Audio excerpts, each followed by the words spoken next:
Bonjour. Aujourd'hui, cette vidéo, c'est la suite de celle que j'ai faite déjà il y a de cela quelques jours et que vous allez retrouver sur notre chaîne YouTube. Je précise que nous sommes actuellement en train de faire une série de vidéos sur l'entrepreneuriat,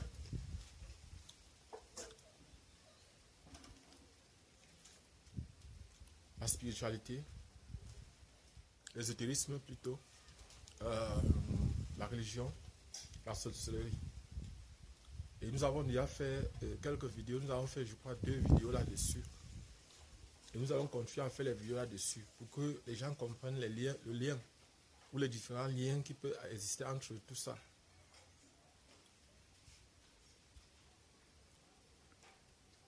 Certaines personnes m'ont posé la question, c'est de savoir dernièrement, est-ce que pour entreprendre et avoir de très grandes entreprises ou être chef d'une très grande entreprise, est-ce qu'il faut absolument être dans une loge? Ça peut être une loge maçonnique, ça peut être une loge rosicrucienne, ça peut être une loge, bref, n'importe quelle sorte de loge ou dans un groupe. C'est à cette question que nous allons répondre au cours de cette vidéo. Est-ce que pour réussir, m'a-t-on encore demandé, il faut absolument être dans les groupes ou dans les groupes ou dans les associations de sorciers? Est-ce qu'il faut absolument être dans des cercles fermés? Je vais dire oui. Je vais aussi dire non. On va développer. Développons. Donc je voudrais d'abord dire que à première vue, ce qu'il faut savoir, c'est que il n'y a aucune condition préalable pour être entrepreneur. Vous n'avez pas besoin d'entrer dans les loges ou dans les groupes ou dans les sectes pour entreprendre. Ce qu'il faut savoir, c'est que l'entrepreneuriat dépend de vous et de vous seul et de l'environnement dans lequel vous êtes. C'est-à-dire, si vous décidez de produire, vous pouvez jouer par exemple le rôle de producteur. Prenons un cas simple, si vous êtes dans la culture, vous devez produire par exemple le manioc, produire par exemple les pastèques, produire par exemple les avocats ou bien encore le maïs ou les arachides, tout ça. Or, vous ne pouvez pas produire vos arachides et vous enrichir comme ça. Vous ne pouvez pas garder vos arachides à la maison et devenir riche. Il vous faut vendre. C'est la raison pour laquelle il doit y avoir une relation entre vous et votre environnement, entre vous et les acheteurs. Vous êtes producteur, il faut des acheteurs. Absolument.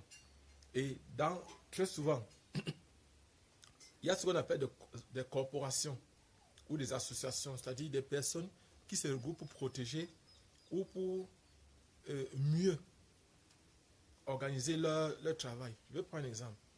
Si vous partez dans le marché du Fundi, à Yaoundé, il y a par exemple certaines personnes de la laitier qui sont productrices des vivres frais. Il y a une association là-bas. Donc lorsque soit vous êtes producteur ou vendeur de vivres frais, la plupart du temps vous faites partie de cette association-là. Et si vous êtes nouveau, que vous arrivez là-bas, soit vous intégrez dans l'association, il y a des cotisations à payer, il y a des frais à payer tous les temps, soit vous serez exclu. Et si vous incorporez dans l'association, vous devez savoir que il y a les limites pour les prix, il y a les limites pour la production. Ce qui est sûr et certain, c'est que vous ne pouvez pas produire n'importe comment, et vous ne devez pas vendre n'importe comment.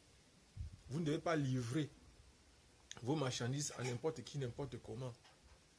Et ça fait partie de ce que une des personnes qui est sur YouTube, particulièrement Claudel Noubissier, parle des réseaux. Donc, ici, par exemple, cette association et ces personnes-là font partie d'un réseau.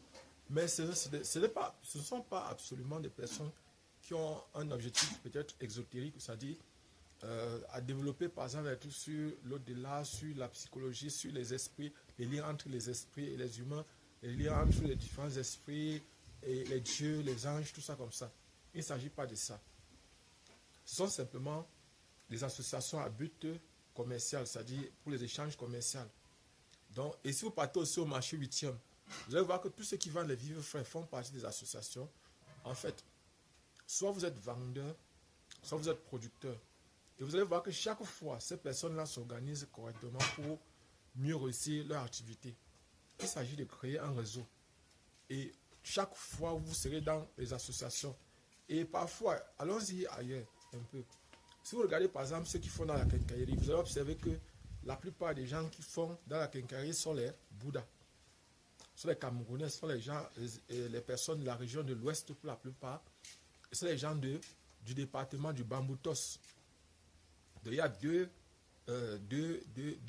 départements qui font beaucoup dans la quincaillerie, c'est le département du Bamboutos et le département aussi de la Ménois, à du Tchang. Donc Bamboutos c'est Bouddha, chef-lieu Bouddha, Ménois c'est Tchang. Le département de la Ménois c'est Tchang. Donc sont ces populations de ces deux départements qui font beaucoup dans les quincailleries. Or, la personne qui m'a élevé, la femme qui m'a élevé, c'est une femme Bouddha. Comment ça se passe chez les Bouddhas? Quel est l'esprit Bouddha? En fait, on revient toujours dans les traditions, dans les comportements, et c'est ce qu'on appelle anthropologie. Voilà donc à quoi sert, par exemple, l'anthropologie. De comprendre, par exemple, les traditions, de comprendre, par exemple, les habitudes des populations, de certains peuples. Vous allez comprendre, par exemple, que chez les Bouddhas, de façon générale, on ne néglige pas la personne, on ne néglige pas l'argent. C'est-à-dire, une personne, par exemple, qui doit commencer à entreprendre, si elle doit commencer par le pouce pour être employée dans une maison, très souvent, ce sont des personnes, vous allez les voir, très souvent, c'est qu'elles commencent à travailler peut-être à 12, 13, 14 ans. Elles sont employées, donc elles partent travailler chez un grand frère, chez un oncle. C'est cette personne-là qui sort constamment la marchandise pour mettre dehors pour l'exposition et elle fait rentrer chaque fois. Elle va travailler comme ça pendant, par exemple, 3 ans, 4 ans, 5 ans.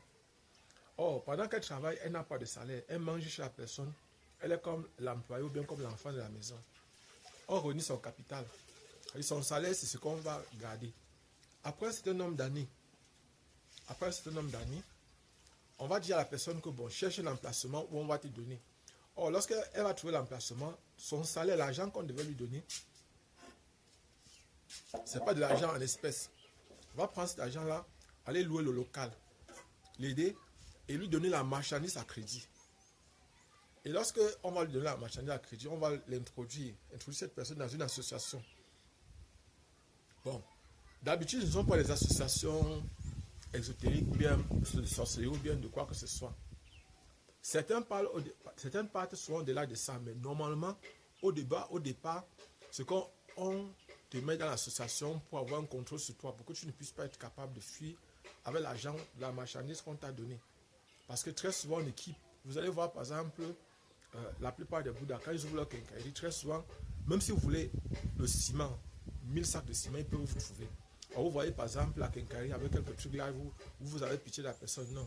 La plupart du temps, ce n'est pas leur argent. Pour la plupart d'entre eux, ce n'est pas leur argent, ce n'est pas leur capital. C'est qu'il y a un aîné, il y a une personne qui les contrôle. Et très souvent, il y a un aîné qui est un importateur et qu'eux, ils sont les détaillants. Donc voilà comment ça se passe. Et très souvent, bon, cette personne-là, ce jeune qui vient de... On va lui imposer de se marier parce qu'avant de créer sa propre quincaillerie, il faudra qu'il se marie. Et quelque temps après, il doit acheter son terrain et se construire parce qu'on doit le contrôler. Et très souvent, vous voyez, ce sont des personnes humbles. Et c'est difficile de les voir, par exemple, être extravagants. On les apprend à gérer, on les apprend à entreprendre. Ils sont initiés dans l'entrepreneuriat. Et il ne s'agit pas, par exemple, je précise bien qu'il ne s'agit pas là des associations mafieuses, des associations, par exemple, ésotériques ou de sorcellerie, ou par exemple, il ne s'agit pas de tout ça. Il s'agit d'une simple association de personnes qui veulent se développer, qui veulent développer, par exemple, leur activité. Et qui sont prêts ou prêtes. Parce que lorsque, par exemple, vous faites partie de l'association, on vous impose un prix. Au niveau de la réunion, c'est-à-dire de l'association, on définit un prix pour les marchandises. Et aucune personne ne doit vendre en deçà de ce prix-là ou au-dessus de ce prix-là. En fait, c'est comme ça. Et très souvent, quand il y a les problèmes, l'association intervient pour chacun de ses membres. C'est-à-dire, s'il y a un problème en justice, s'il faut aller en justice, par exemple, pour un problème ou pour un cas, très souvent, c'est l'association qui part en justice ou l'association aide son membre à résoudre son problème. Donc voilà, par exemple, en ce qui concerne l'entrepreneuriat chez ce peuple-là. Et vous allez voir, par exemple, que ils sont un peuple qui ne simplifie pas l'argent. Moi, je me souviens quand j'étais petit, la femme, c'est-à-dire ma mère, la femme qui m'a élevé, m'avait dit, tu es un homme. Je n'avais que 11 ans. Elle me dit, tu es un homme. Et un homme, à 11 ans, on ne doit plus te donner l'argent de beignets. Tu dois apprendre à te battre pour trouver toi-même ton argent de beignets. Parce qu'il faut que, demain après-demain, que si on n'est pas là, tu sois capable de t'en sortir de façon digne. Tu dois t'en sortir dignement. Et elle m'a encore dit, je vais acheter un pouce. Quand j'ai un pouce-pouce, un porte-tout comme on appelle vulgairement, je vais poser ça ici à la maison. Ce pouce va souvent nous aider à aller au champ, transporter la nourriture ou et que par exemple parfois tu pourras travailler par exemple les week-ends, le moment où on ne part pas au champ ou bien à la fin de la journée, tu as un problème et c'est ça que tu vas utiliser pour résoudre tous tes problèmes.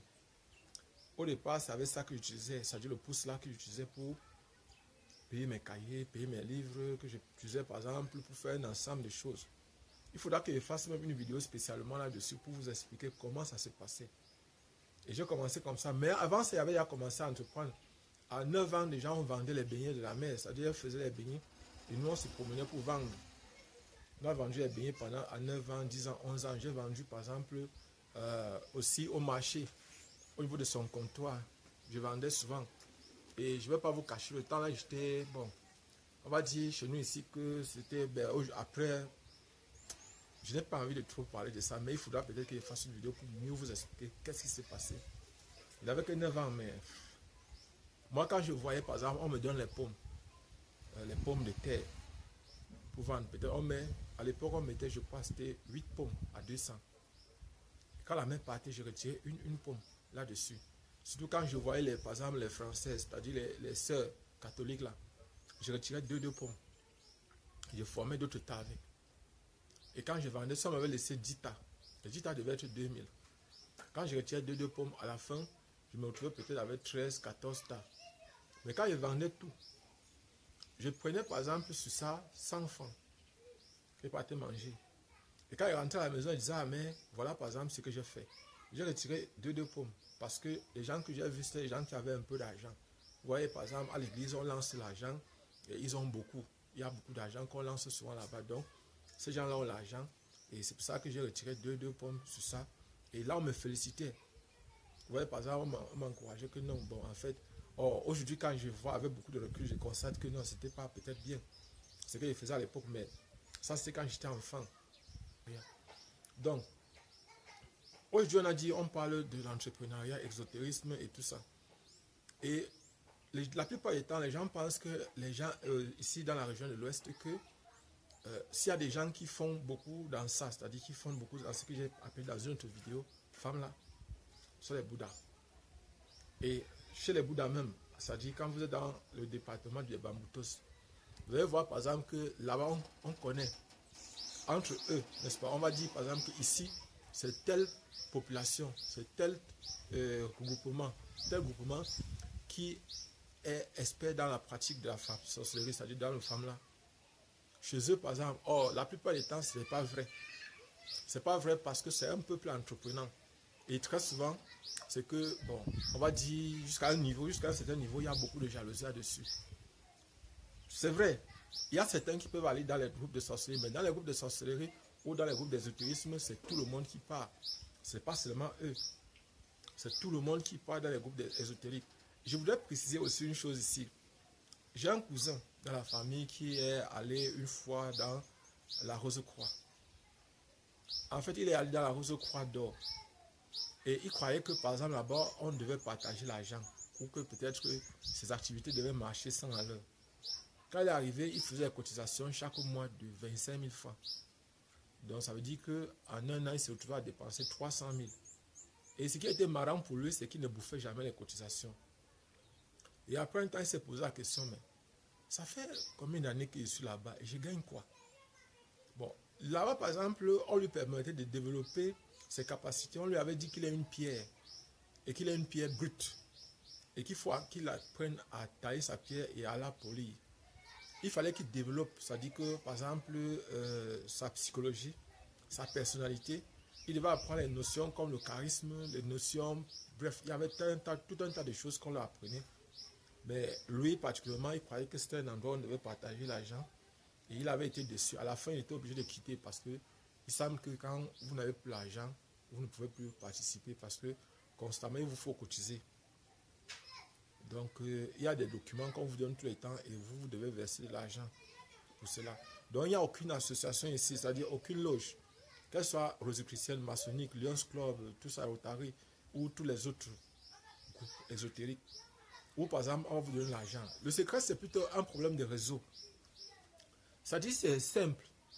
Vous êtes une association et la fraternité de la loge est supérieure à la fraternité de sang. Ça, c'est un principe que vous devez connaître. C'est-à-dire que s'il y a deux personnes, si par exemple, j'ai mon frère qui a un problème, et mon frère de sang qui a un problème, c'est-à-dire, et mon frère de la loge qui a un problème, alors j'aurais tendance, la loge me demande d'aider mon frère de la loge et de laisser mon frère de sang. C'est un principe qui est utilisé même par les religions monothéistes. C'est-à-dire quand vous entrez, par exemple, dans les nouvelles églises reformées, quand vous entrez dans la religion musulmane, quand vous entrez, en fait, ce sont des réseaux qui sont créés et où, par exemple, on fait, c'est-à-dire on privilégie les gens de l'association. Et c'est ce que font aussi ces loges-là. Par exemple, si vous êtes cordonnier, on peut orienter, par exemple, tous les frères de la loge chez vous. Aucun frère de la loge n'a le droit d'arranger ses chaussures ou bien de fabriquer ses chaussures en dehors du cordonnier de la loge. Et imaginez, par exemple, l'argent que vous pouvez avoir grâce à ça. Il ne s'agit pas de prendre l'argent et de vous donner en espèces, non. Il ne s'agit pas de vous accorder des faveurs financières, non. Il s'agit par exemple de vous donner des marchés, de vous donner par exemple les opportunités de marché, les opportunités de business. Imaginez par exemple, vous êtes photocopieur, vous avez par exemple, on vous place dans une université, vous êtes seul. Vous avez le privilège de mettre 20 photocopieuses, 30 photocopieuses. Ce sont les privilèges de la loge. Mais sachez que c'est vous qui devez réfléchir. Ce n'est pas la loge qui réfléchit pour vous. C'est vous qui devez réfléchir sur comment développer vos business. Eux, ils vous aident parfois à faciliter la tâche, pas à vous donner des opportunités. Et ne pensez pas que vous allez arriver quelque part où vous allez vendre les gens. Chaque fois que vous posez un acte, sachez qu'il y a le retour, il y a le karma. Action réciproque, troisième loi de Newton. Principe des actions réciproques, ça marche toujours. Et vous finissez par payer ici sur la terre, pas dans l'au-delà. La plupart du temps, les gens nous disent que oh, on va payer dans l'au-delà. Non, ce n'est pas l'au-delà. C'est ici sur terre qu'on paye. Action et réaction. Donc, ce qu'il faut savoir en passant, c'est que ce peuple qu'on accuse constamment d'être des gens du femme là, c'est un peuple travailleur. C'est un peuple qui ne simplifie pas le travail. C'est un peuple qui s'humilie pour gagner leur vie. C'est un peuple qui se sacrifie beaucoup. Et je ne vais pas vous cacher, nous par exemple, quand j'étais avec ma mère, on mangeait le taro parfois 1 à 2 fois par semaine. Imaginez un peu, le taro c'est une nourriture de luxe. Dans la région de l'Ouest Cameroun, c'est une nourriture noble. N'importe qui ne mange pas le taro n'importe comment. Achou, dans les gens du Nord-Ouest, ça appelle ça achou. C'est une nourriture noble. Donc, ce n'est pas une nourriture qu'on mange tous les jours. Non. C'est une nourriture qu'on mange occasionnellement. Or, nous, on mangeait cette nourriture 2 fois par semaine. On cultivait sérieusement et on mangeait. On nous montrait que non. Là, vous voyez là, il n'y a rien qui est au-dessus de vous. C'est elle qui nous disait ça. Tout ce que vous voyez, que c'est le travail. C'est l'organisation, le travail. Organisez votre travail, travaillez méthodiquement. Elle nous disait, sachez que gagner de l'argent, c'est voir un problème qu'il y a et apporter votre part de contribution. Et ne simplifiez. Et mes sœurs, avec lesquelles j'ai grandi, elles ne simplifiaient pas l'argent. Elles toutes ont réussi. Elles toutes mes sœurs avec lesquelles j'ai grandi ont réussi. Et quand je dis réussi, vous savez, chez nous ici, quand on dit que vous avez réussi, surtout quand vous êtes une femme, c'est que vous êtes marié, vous avez un travail, vous avez des enfants. Vous épanouissez dans ce que vous faites. Donc, elles toutes elles ont réussi. Et toutes elles sont heureuses parce que parfois, quand j'ai l'occasion de les appeler, je les ressens. Donc voilà par exemple ce qu'il faut savoir, c'est que ces peuples qu'on accuse d'être des gens du femme là sont les peuples qui sont d'abord travailleurs. Je ne dis pas que le phénomène des femmes là est un phénomène faux. Parce que je voudrais faire le lien entre ça et une partie de ce qu'on appelle la quantique. c'est-à-dire la physique quantique ou la chimie quantique. En fait, peut-être que on pourra comprendre cela, ce qui se passe dans ce monde du femme-là, en utilisant les énergies. C'est-à-dire en nous appuyant sur quelque chose. Je veux partir d'une théorie simple. En mathématiques, on a créé un ensemble qui est au-dessus de l'ensemble R, l'ensemble C, l'ensemble des nombres complexes. Or, l'ensemble R, c'est l'ensemble des nombres réels. Maintenant, l'ensemble des nombres complexes, chaque fois qu'on écrit un nombre complexe, il y a toujours deux parties. Il y a une partie réelle et une partie imaginaire. Or, le problème, c'est que dans le monde de la quantique, il y a toujours le réel et l'imaginaire. C'est-à-dire qu'il y a ce qui est concret, ce qui est palpable. Tout est possible dans le monde de la quantique. Et dans le monde de la quantique, par exemple, c'est ça qui pourrait expliquer ce phénomène bizarre. Et aujourd'hui, par exemple, on peut chercher à comprendre ce que ces gens-là font. Quelle est la science qu'ils maîtrisent, la science qu'ils comprennent. Parce que, je ne vais pas vous cacher, la physique ou la chimie est en train de se développer en rythme exponentiel.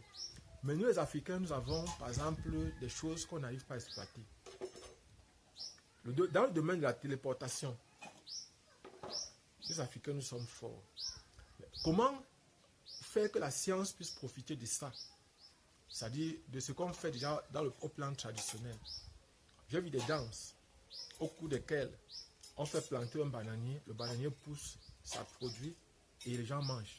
Ça produit, ça dit ça pousse, on plante le bananier pousse, il grandit, il produit et les gens récoltent ça et mangent. Ce sont des techniques qu'on connaît. Nous, au niveau de la science, on voudrait comprendre. C'est-à-dire, nous voulons comprendre comment on peut faire pour que ça ne soit plus simplement un truc magique ou ésotérique ou peut-être quelque chose qu'on peut voir comme étant de la sorcellerie. On veut pouvoir matérialiser ça, on va pouvoir quantifier. On veut pouvoir, par exemple, reprendre ces expériences scientifiques, faire en sorte que ça devienne quelque chose de scientifique. Et pour cela, il faut qu'on soit capable de faire des mesures, qu'on soit capable d'observer, de faire des observations. Donc, en fait, ça c'était en passant. Donc, je voudrais simplement dire que si je pouvais vous donner un conseil, la plupart de ces gens qu'on accuse ne sont pas les gens qui sont coupables. Ce sont les gens qui sont simplement travailleurs. Je ne dis pas que parmi eux, il n'y a pas les gens qui font partie des groupes d'associations, des personnes malveillantes, des personnes qui visent la facilité. Parce que ce peuple-là n'est pas un peuple de la facilité. Parce que la plupart du temps, ces personnes qui entrent dans les groupes de sorcellerie, dans le groupe exotérique du mal, c'est-à-dire qu'ils passent le temps à faire du mal aux autres, à sacrifier, par exemple, des personnes, à sacrifier des gens, ce sont des personnes qui aiment la facilité, ce sont des personnes qui sont cupides. Parce que les gens qui sont travailleurs ne sont pas comme ça. Donc, en fait, on va continuer avec d'autres vidéos. On va continuer. Et tout à l'heure, j'ai dit qu'il y avait deux peuples qui étaient des peuples travailleurs, c'est-à-dire des peuples qui font dans la quincaillerie. Il y a le peuple Bouddha et le peuple Chang. Le peuple Chang n'est pas tellement différent du peuple Bouddha. Le peuple Chang, bon, peut-être qu'ils ont eu cette chance que toutes les universités sont placées chez eux à Chang et que, par exemple, dans la région de l'Ouest, par exemple, toutes les universités, les facultés de médecine, les facultés d'agronomie, universités, tout ça comme ça, c'est dans la ville de Chang. Bon, je ne sais pas, ce sont eux qui savent pourquoi ils font comme ça. Ce sont nos dirigeants qui savent pourquoi ils font comme ça. Je ne sais pas pourquoi. Mais ce qu'il faut savoir, c'est qu'au plan, par exemple, exotérique ou bien magico, donc au plan de la magie, ils ne sont pas trop plongés dans la quincaillerie comme les Bouddhas. Ils sont négligeables. Mais ce que je sais que c'est un peuple travailleur sont les Bouddhas. C'est un peuple travailleur. Et c'est comme tous les peuples du Cameroun. Les peuples du Cameroun, la majorité, la plus grande partie sont les travailleurs, des très grands travailleurs. Et parmi tous les peuples, il y a toujours les travailleurs, les paresseux, toujours. C'est-à-dire que chez les Bouddhas aussi, il y a les paresseux, parce qu'il ne faut pas qu'ils disent comme ça, on pense qu'il n'y a que les Bouddhas qui sont les travailleurs. Non. Parmi les Bouddhas, il y a les grands travailleurs, il y a les paresseux. Et ce sont ces paresseux qui vont aller chercher très souvent les facilités pour avoir de l'argent facile. Or, l'argent facile ne profite pas. Et la plupart du temps, on finit par payer. On ne paye pas dans l'au-delà, on paye toujours ça ici dans le monde ici. Que personne ne vous trompe que vous allez vivre tranquille si vous passez par la voie de l'argent facile. Vous allez souffrir. Bon, en passant, c'est chacun qui choisit son avenir. Si une personne décide de vivre heureux et mourir jeune. Là, ça dépend de la personne, mais personnellement, je ne vous conseille pas. Je vous conseille de travailler, travailler. C'est difficile, ça sera difficile, et très difficile même. Mais c'est possible. On se voit dans une autre vidéo. La vidéo, c'est à trop duré. Bon, ciao.